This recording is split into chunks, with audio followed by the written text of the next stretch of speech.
एक मिनट देखिए, अब कह रहे हैं, पढ़ लीजिए, अंतिम है। तो कह रहे हैं कि विज्ञानाद्वैत श्रवणोत्तरम बंध निवृत्तये योगाभ्यास अभ्युपगम विरोधाच्च। कह रहे हैं कि विज्ञान से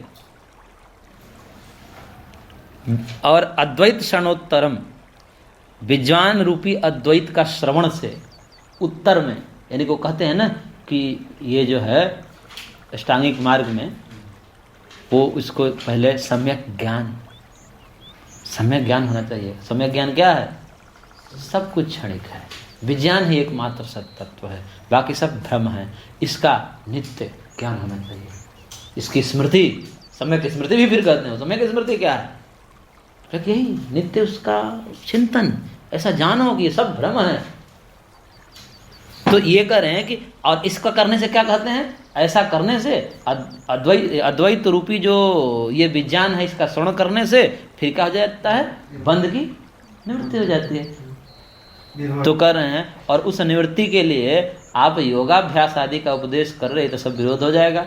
जब बंधन ही भ्रम है तो उसके निवृत्त करने के उपाय ठीक हैं, ये हम कैसे माने? वो भी तो भ्रम ही होगा।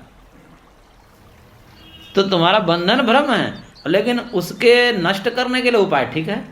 वो हमारी बात मानो, हमारे गुरु जी की बात मानो। बिना माने आप मुक्त नहीं होंगे। क्यों नहीं मुक्त होंगे हम? भ्रम है तो भ्रम है तो वो हो जाएंगे। और ये भी बात है, दूसरी बात ये भी है कि भ्रम मात्र यदि होता तो बहुत कष्ट नहीं करना पड़ता आपको, ज्ञान से ही खत्म हो जाता है। जैसा आपको बता दिया जाए कि ये रस्सी नहीं, ये सांप नहीं, रस्सी है, ये जान गए, खत्म होता ना। सुन लिए, जान लिए तो खत्म हो जाता है। लेकिन न श्रवण मात्रा तत्सिद्धि अनादि वासना या पलवत्वाद, इतना पढ़ते हैं बुद्ध को, इतना बौद्ध पढ़ के बुद्ध हो गए, लेकिन कोई मुक्त नहीं हुआ। आज तक बुद्ध दूसरा नहीं तैयार हुआ। और हमारे यहाँ तो कितने ऋषि महर्षि एक से बढ़कर एक हुए, लेकिन बुद्ध जो है दूसरा वहाँ तो हुआ नहीं। हमारे यहाँ कितने ऋषि हुए, एक के बाद एक, यहाँ तो लाइन लगी हुई है। तो कैसे हुआ? इस समय जो ये है दलाई लामा, ये वाले कौन है? बौद्धि है ना सब। ये वाले हैं, इनके वाले मतलब कौन? दलाई लामा। दलाई लामा जो है बौद्धि है वो सब। वही जो रामायण से भी सब। हाँ, उन्हीं की विचारधारा चल रही है, पुराने विचारधारा, अनादि है ये भी बहुत। क्योंकि देखिए, जब प्रकाश के पीछे पीछे अंधकार चलता है, दिन के पीछे पीछे रात चलती है, ऐसे ही वैदिक दर्शनों के पीछे पीछे ये पलते हैं इनके विरोध के रूप में। हमें इनका विरोध करना है। कुछ समुदाय तो हो जाते हैं ना कि हमें विरोध करना है, भाई ये जो भी कुछ बोलेंगे इनका हमें विरोध करना है। तो वैदिक दर्शन आए सबसे पहले धरती पर, फिर उसके कुछ काल बाद, जैसे दिन के बाद रात चलती है, ऐसे ही वैदिक दर्शनों के पीछे पीछे ये भी चले। क्यों चले? अब उन्होंने तो पुराणों का वचन देकर इन्होंने किया कि भगवान ही फैलाते हैं, भगवान स्वयं भेजते हैं बुद्ध को कि जाओ फैलाओ। क्यों? क्योंकि जगत में पुण्यात्मा और पापी दोनों हैं, दोनों को फल देना है।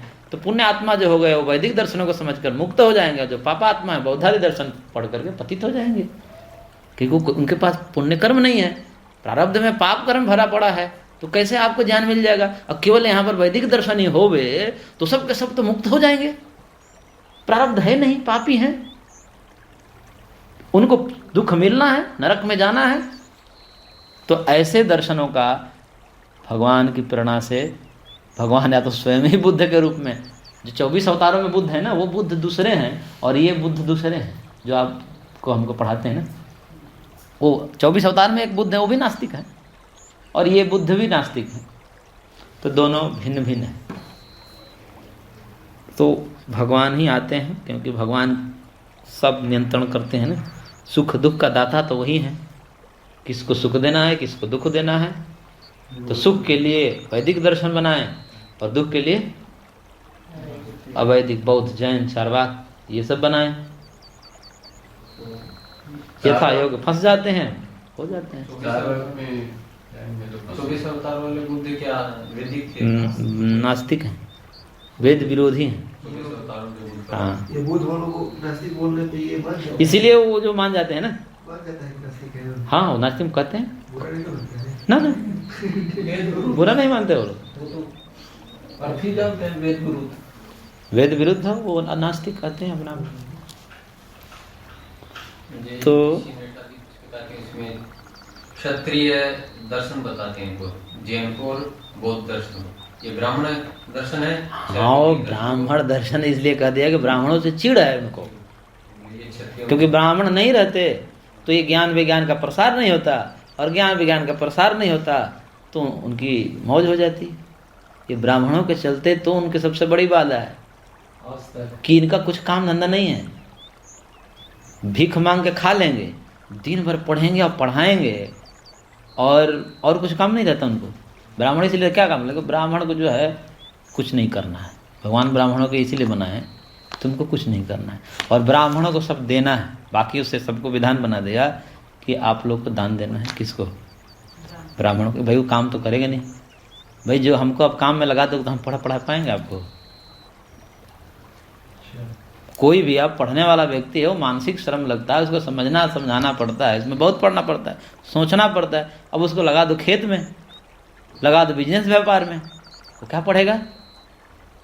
तो ब्राह्मण जो है उसको विद्या के लिए रखा गया, तो उसके सबके लिए कहा भाई दान दो इनको, और समय समय पर बुला करके आप इनको दान दक्षिणा देते हो, चाहे इनके पेट भरता रहे, और ये इनका एक ही काम रहेगा, तुम लोग को उपदेश देते रहेंगे।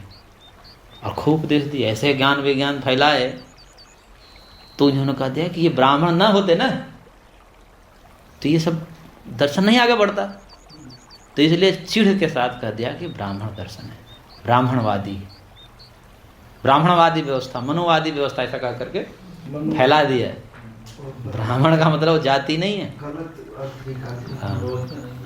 तो वो जो कहा है ना, वो सनातन विरोधी पुस्तक लिखने वाला है, इसलिए वो ब्राह्मण कैसे शब्द बोलते हैं। ब्राह्मणवादी क्या? ब्राह्मणवादी क्या मतलब होता है? मतलब जो केवल ब्राह्मणों का भला करता है वो ब्राह्मणवादी हुआ? ऐसा थोड़े भी का मतलब। ब्राह्मणों ने फैलाया है, वो ब्राह्मणों से उनको चिढ़े, इसलिए उसने बोल दिया। क्योंकि उस समय कर्मकांड ज्यादा फैला होता है, और ये क्षत्रिय राजकुमार थे, महावीर भी, ये बौद्ध भी, तो उन्होंने के क्षत्रिय धर्म से निकल के। उनका जब जन्म भी नहीं हुआ था ना, जिस दिन उनके बाप दादा का जन्म नहीं हुआ होगा, महावीर का और बुद्ध का, उससे पहले महर्षि कपिल ने यज्ञ का खंडन किया है। कौन से नया तीर मार दिया आपने, खंडन कर दिया हमने भैया। या तो अभी खंडन सूत्र पढ़े कि नहीं पढ़े कि ये तुम्हारे वैदिक कर्मकांड से भी मुक्ति नहीं होगी, और वही बात तुम करो, कौन सी विशेष बात, तो हम स्वयं खंडन करते हैं इसका।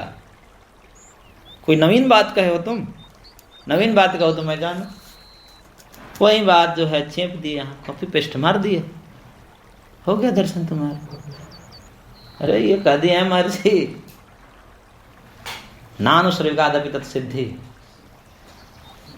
हाँ, दृष्टवदानुश्रविकः, सब क्या है? वैदिक में तो क्या वो नया खंडन किया, उससे पहले खंडन कर दिया महर्षि कपिल, और उन्हीं के बात नहीं इन्होंने तो दोहराया, तो ये वेद विरुद्ध हो गए। तो इतने मात्र से क्या ये कपिल वेद विरुद्ध हो जाएंगे? खंडन करने मात्र से कपिल वेद विरोधी हो जाएंगे? नहीं होए ना। खंडन किए हैं कि वैदिक कर्मकांड से मुक्ति नहीं होगी, लेकिन फिर भी वैदिक हैं। क्यों?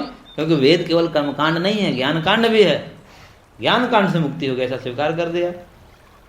ऐसे ही हम तो उनको भी ले लेते हैं अपने में, महावीर बुद्ध आदि भी खंडन किए गए हैं, इतने से थोड़े विरुद्ध हो जाएंगे। जैसे कपिल वेदों का खंडन नहीं, कर्मकांड का खंडन करने से अवैदिक नहीं हो जाते, ऐसे ही बुद्ध और महावीर भी वेदों का कर्मकांड का खंडन करने से वेद विरुद्ध नहीं हो जाएंगे। हम तो मिला लेंगे, लेकिन वो मिलने को तैयार हो तब तो।